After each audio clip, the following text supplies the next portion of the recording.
they're like, actually also cover HRAP and all this other stuff. Yeah.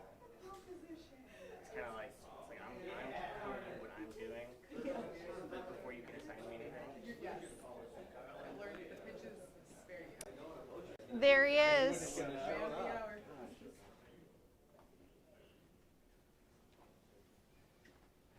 Hi, Chief. Long time no see. Yeah, right. Where do you want me here? Where all the mics are. Yeah, I guess that's the way it works. They actually like it down here, Chief. Really? Okay. We love being down here. Hi, Bob. Price is Right rules. All right, you mean to talk for a minute or hold up a piece of white paper, which I've never understood why that matters, but I know that it does for you folks. Mm-hmm. Fire away. We good to go? Yep. Everybody ready? Well, good afternoon. Thanks for gathering with us today. Just want to highlight a couple of things over the last 24, 48 hours. Continue to be really proud of the work of the Portland Police Bureau, really proud of the way that Portlanders are showing up in these unprecedented times, recognizing the difference of opinions and the desire to express those opinions. Yesterday, Portland Police Bureau monitored 2 significant public order events, one down in Waterfront Park, another one down at the ICE facility in South Waterfront. I want to recognize the great work of our dialogue liaison officers. These are the officers that have received additional training. They wear the white shirts. They go out beforehand, engage with organizers, and we have seen some really great responses from that and developed some relationships with those in the activist community that are continuing to allow these events to play out in a much safer way. We saw that last night down at the facility. A car drove into the area where some protests were occurring, and it was our dialogue liaison officers that were able to work with the crowd and work with the driver to get the vehicle safely out of that situation. I also want to recognize the good work of our rapid response team and our police officers in support of that. There has been a widely distributed video of an assault that occurred last night down at the facility where people were striking another person on the ground with a stick. I know that's out there. I also want to emphasize that shortly after that incident occurred, we were able to move in, make arrests. We arrested 2 people for assault, 1 adult for assault 3, which is a felony, and 1 juvenile for assault 4, which is a misdemeanor, and we were able to get that victim safety and treatment that they needed. So please, if you're sharing that clip, that you would also identify the fact that we did make an arrest shortly after that event occurred, and we are down there, we are paying attention, we are engaged. I really am proud of the work we're doing. We're going to stay involved down there, but I want to emphasize that political violence is not acceptable, but violence in the city is not acceptable. And I'm super proud of where we have come in the last couple of years around public order events, as well as in the reduction of crime. But we will not accept or tolerate people coming down to South Waterfront for the purpose of engaging in violence. So fighting in the street, fighting amongst one another, whether or not it's agreed upon behavior between the individuals, is not permissible by law, and we will make arrests. And I spoke with the district attorney today, and we will assure prosecution and follow through for that activity. We know that down at the facility there are a lot of competing points of view and a lot of differences of opinion, and last night we saw that played out more in the crowd and less directed towards the issues at the facility. So we are engaged both in making sure that all of South Waterfront remains a safe, viable place for people to be able to live, play, and thrive. And I just want to emphasize that we're not going to be tolerating that behavior. We will have additional resources designated this evening and be evaluating on a nightly basis as to what level of presence that includes, along with the Portland Police Bureau. I want to remind us also that we're not engaging in immigration enforcement or the facilitation of that facility in line with federal officers. So we are continuing to abide by state law, but adhering to Portland's values in responding to both violence and vandalism. With that, I'll start taking some questions. Chief, as it stands now, the protest at the ICE facility, does it warrant the deployment of the National Guard? Well, I don't believe that it does, no. At this point, the actions that Portland Police Bureau demonstrated last night, we were able to manage that. We probably highlighted maybe 200 folks total down there last night. We were able to make a couple of arrests. Once those arrests were made, crowd quickly dissipated. So I'm confident that the resources of the Portland Police Bureau can manage incidents and actions that are occurring down there in South Waterfront.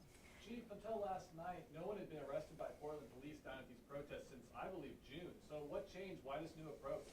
Yeah, so I believe the last arrest was late June, as you mentioned. We made a decision at that point to be more engaged from a monitoring standpoint, so it wasn't as if we were ignoring the situation down there. We were directing our members to regularly patrol the area, to respond to calls for assistance. But in the months of July and August, we saw a limited amount of public order matters. Most of the conflict that was occurring specifically on ICE property and with the ICE facility, of which I believe is the responsibility of the federal law enforcement. So we did not see the level of violence that we saw last night on a regular basis, and so that's why we're re-emphasizing and reprioritizing some of our attention down there. Certainly the events of the weekend also led to that. We would be naive, if not negligent, in our duty in recognizing the President of the United States designating 200 Oregon National Guardsmen as well as the additional federal police officers. So we have a responsibility to be engaged in that, and that's why we've reprioritized some of our efforts down there. Is there a myth or a misconception since this news broke that you're like, oh, I just wish people understood this? Yeah, I mean, the fact of the matter is, and it's been highlighted so many times so well, but I just want to emphasize, this is one city block. City of Portland is about 145 square miles. This is one city block. And even the events that are happening down there do not rise to the level of attention that they are receiving. We are seeing this true for our society in whole. I'm not going to try and editorialize too much, but these, 30-second, 20-second, 15-second clips that are brought in from months ago or maybe even years ago. We've seen Portland portrayed through the events of the lens of 20 and 21. And what's actually happening and the response that we're seeing both from Portlanders and from the Portland Police Bureau is not in line with that national narrative. And it is frustrating, but we're going to continue to stay the course. I said this on Saturday. The actions of the federal government and others doesn't change the resolve that the Portland Police Bureau has to continue to provide the highest level of safety and security and service to Portlanders. Chief, can I ask, it's my understanding that the City Council had a budget directive that said we want to limit police overtime use on things like monitoring protests. How do you reconcile that with this, or what's changing, if anything? Yeah, so I had that conversation with the mayor this morning. We recognized that that was a council request, but my responsibility is for the overall protection of all Portlanders. And we're going to prioritize the Police Bureau resources and budget in the way that we see as most beneficial. And right now, being able to be engaged and responsive, the risk is high as the whole world is watching to see how Portland is going to show up, right? We are seeing interest from across the country about Portland specifically. And I am incredibly proud to not only be the chief, but to serve this city. And I see this as a chance for us to be able to demonstrate what we've learned, how we've grown, and the direct trajectory we are on that is very positive. And to do so, I'm going to make sure the Police Bureau can support that. Do you have any concern that federalized troops or the National Guard might escalate protests around the ICE facility? I don't know that the Guard or federal law enforcement will escalate it, but the belief and the perception around that could be seen as an escalation. I understand that trepidation that people have. I have been in conversation with our federal law enforcement partners over the last 24 to 48 hours and, continue to encourage all of us to be consistent in our messaging, in our approach. Obviously, they have, their mandate and their bosses and their organizational plans, which we are not privy to, but I don't have reason to believe that in and of themselves would instigate, but I know that the perception and the presence of is certainly concerning to Portlanders. And it was made really clear this weekend with Senator Merkley and others, that we don't take the bait, that we look for ways to direct our interest, our passion, our frustration into other ways. I think this is an opportunity for Portland. And rather than saying what we can't do or what we shouldn't do, let's talk about what we can do. If you're frustrated and you're feeling hopeless, you're feeling like you don't have a voice, this is a chance to engage in public service. This is a chance to volunteer. This is a chance to reach out. We have so many opportunities and needs as a community that we can take that frustration or that dissidence and maybe channel it towards something that's more productive versus focusing on what we shouldn't be doing. What Yes. federal law enforcement are you in contact with? Which agencies, and what have they been telling you? Yeah, I speak regularly with both ICE, with FPS, with the FBI, with the U.S. Attorney. I have conversations with them. We conflict information, talk about whether or not there's been arrests, talk about, just making sure we're in communication. As I said, from an operational standpoint, there isn't that type of sharing of information because we don't want to cross those lines where it could be seen as if PPB is involved in immigration enforcement. But if there are questions around immigration, then they have kept the line of communication open for us to be able to call and try to verify information because we know that's confusing to the community, and they've been sensitive to that, and they have been receptive and continue to be responsive to our outreach to try and bring clarity the best we can in a very, very complex situation. Have you spoken to anyone with the National Guard over the past 24 or 48 hours? I've spoken with Oregon National Guard just briefly. They were at the press conference on Saturday, and we have members of the police bureau that are part of the Oregon National Guard, but I would not say formally. We're trying to get a meeting set up. The state police are primary liaison to the Oregon National Guard. They work very closely with them, so I do speak with the state police superintendent regularly, and he's done some outreach. So I would anticipate some type of conversation, hopefully in the coming days as schedules permit. Do you know anything about the timing of the mobilization? Are we talking days or weeks? I don't have any information about that in terms of when we will actually, see National Guard on the streets of So Portland. your officers have been called up, how many? At this point, I'm not aware of any officers that have been called up. I'm sure that if we have officers called up, we'll know about it. That certainly has an impact on our staffing and our ability to provide, ongoing high level of service. But at this point, I have not been notified of any of our members being activated. She has a question. Thank you.